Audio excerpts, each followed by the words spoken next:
হালকা ভাই, গ্রামে পুলিশাররা ঢুকছে, আপনার বাড়ির দিকে আইতাছে। আপনি এখন জলদি পালান, নাইলে দিব হান্দাইয়া।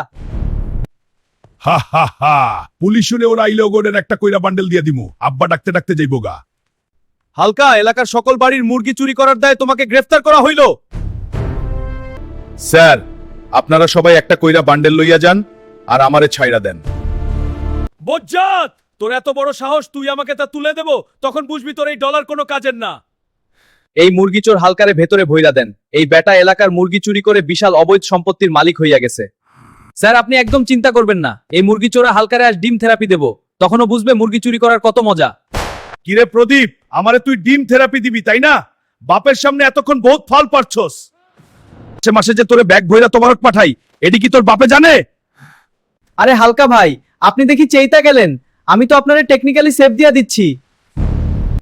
স্পেশাল ফোর্সে ধইরা নিয়ে গেলে গা জিন্দেগিতে আর বাইর হইতে পারতেন না।